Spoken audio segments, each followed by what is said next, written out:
Good morning, all dear friends.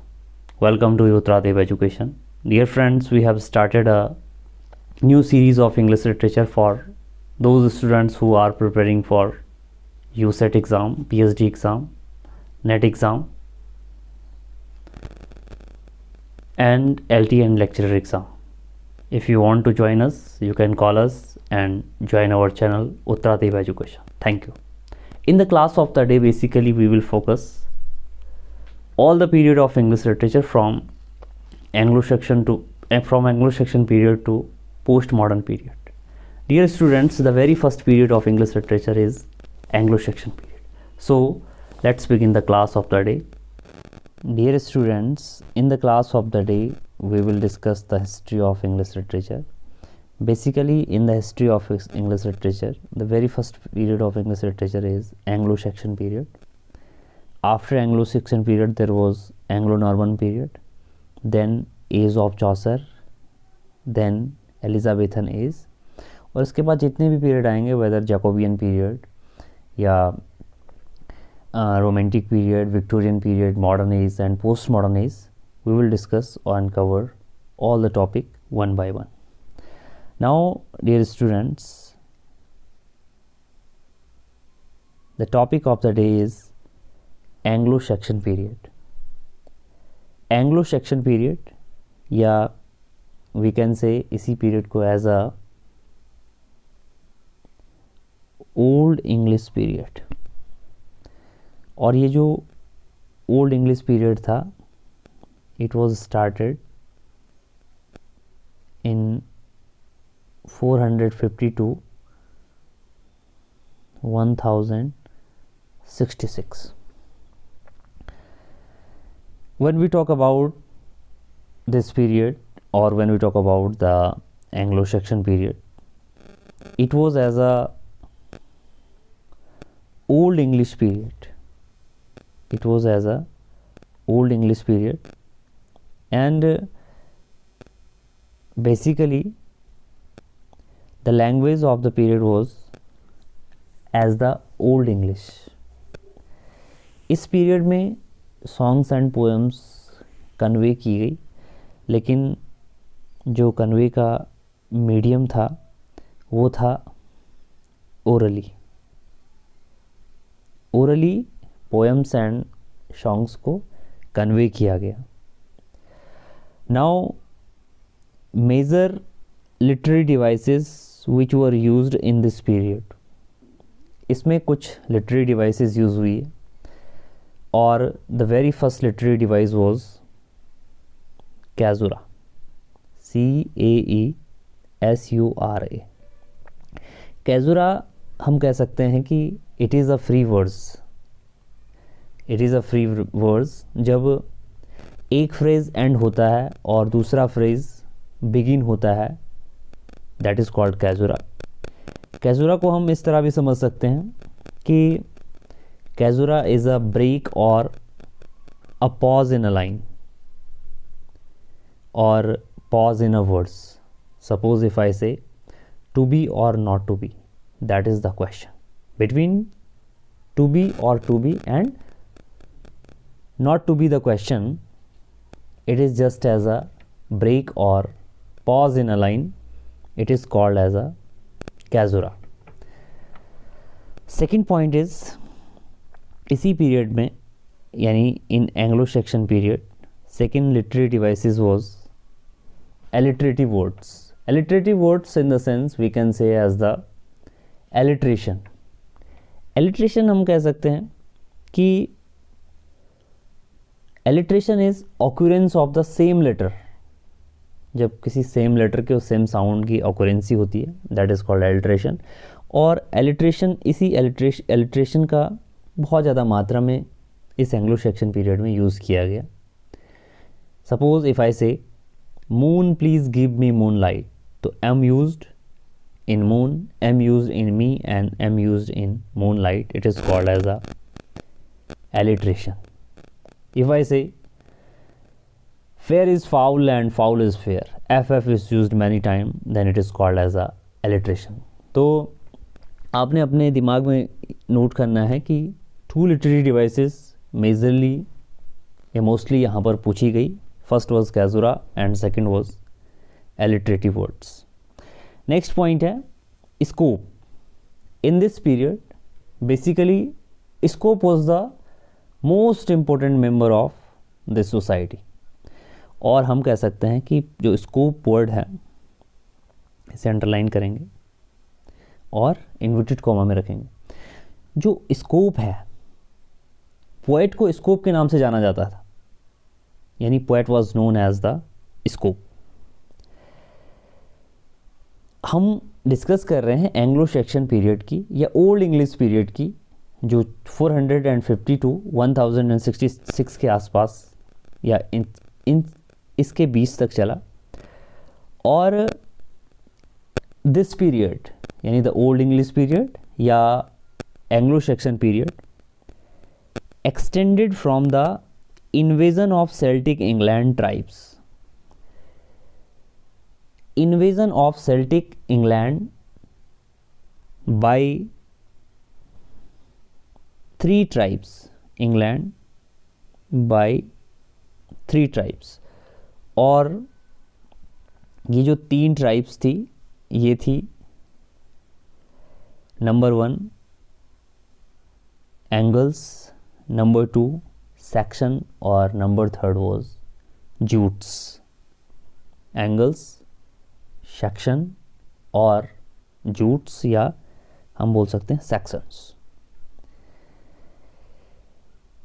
इन 3 tribe ने, अगर हम सेल्टिक की बात करें यानी सेल्टिक इंग्लैंड की बात करें या सेल्टिक ब्रिटेन की बात करें, तो एंशियंट टाइम पे ब्रिटेन नहीं कहा जाता बल्कि ब्रिटन्स कहा जाता है.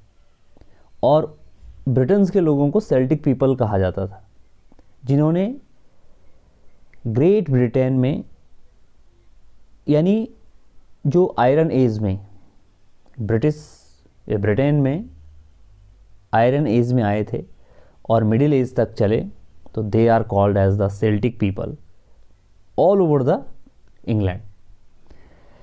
और when we talk about the culture and language of Britishers in the iron age, they were basically diverted into the modern Welsh, Cornish and Burtons. Now next point है, अगर इसके अर्लियर लिटरेचर की बात करें या एंग्लो सेक्शन पीरियड से पहले का और इस टाइम की बात करें, तो all the literature was in the oral form. और इस टाइम पे लव सॉन्ग्स लिखे गए, क्रिश्चियन कैरोल्स लिखे गए, वर्क सॉन्ग्स लिखे गए, ड्रिंकिंग चिल्ड्रन सॉन्ग्स लिखे गए.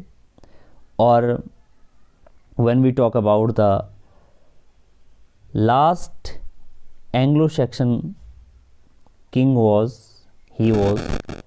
Harold गॉडविंसन.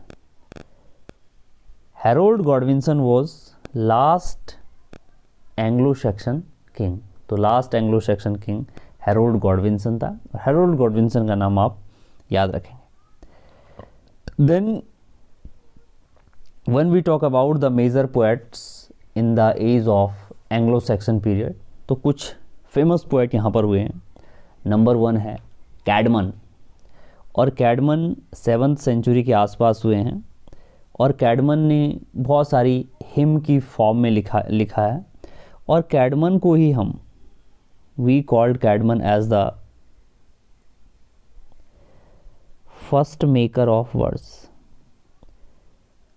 First maker of words Caedmon को कहा जाता है.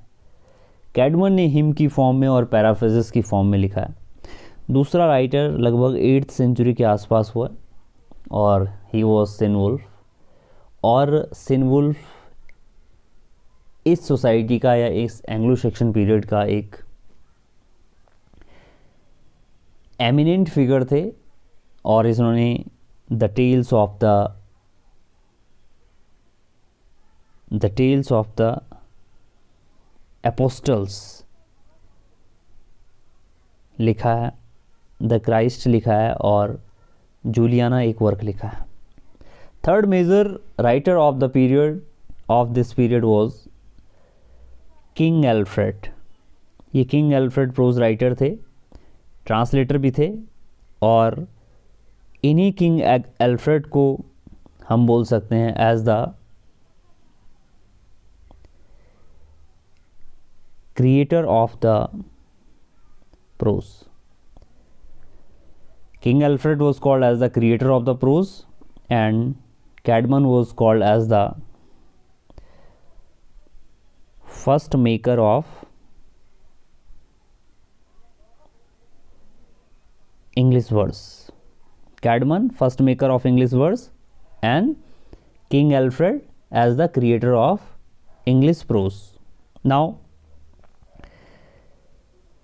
the very first point which we have discussed in the diagram, that was caesura. When we talk about caesura, caesura was basically it is a free verse where one phrase ends and the following phrase begins. यानी caesura क्या है, is a break in a line या break in a words या pause in a line of words, that is called caesura. Suppose अगर हम बात करें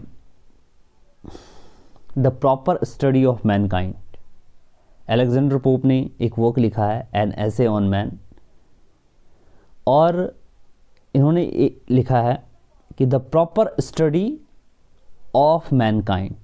the proper study is the different part and there is a pause between the proper study and of mankind, then it is a break in a line and it is a pause in a line, it is called as a caesura. Now next point is the ancestors of these three tribes conquered Britain in the later half of the 5th century. यानी जो इनके ancestors थे इन 3 tribes के, इन्होंने Britain को 5th century के आसपास conquered किया और इंग्लिश नेशन की फाउंडेशन रखी. और जो इस एंग्लो सेक्शन पीरियड के पहले के लोग थे उनको पैगन्स कहा जाता था और ये बोला जाता था कि उनका कोई रिलीजन नहीं है, that's why they are called as the pagans. Now the Irish missionaries is Northumbria, जो आयरिश मिशनरीज स्टार्ट हुई नॉर्दम्बिया में थी, and began to Christianize the pagan English tribes. और इन्होंने धीरे धीरे इन पैगन लोगों को, जिनका कोई रिलीजन नहीं था, इन पैगन्स को धीरे धीरे इंग्लिश ट्राइब्स में, इंग्लिश या क्रिश्चियनिटी में इनको कन्वर्ट करना स्टार्ट कर दिया. Now next point is Teutonia. आपने ध्यान रखना है, ट्यूटोनिया एक प्लेस का नाम है जो जर्मनी में है, वेयर लिव्ड 3 ट्राइब्स. इसी ट्यूटोनिया में 3 ट्राइब्स रहती थी, यानी एंगल्स, सैक्सन और jute. Now next point is Anglo-Saxon period extended from the invasion of Celtic England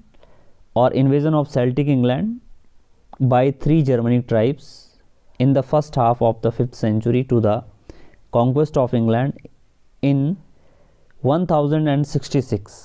ये जो एंग्लो-सैक्सन पीरियड रहा और 3 ट्राइब्स ने यहाँ पर रूल किया, तो ये 450 से स्टार्ट हुआ और 1066 के आसपास तक रहा.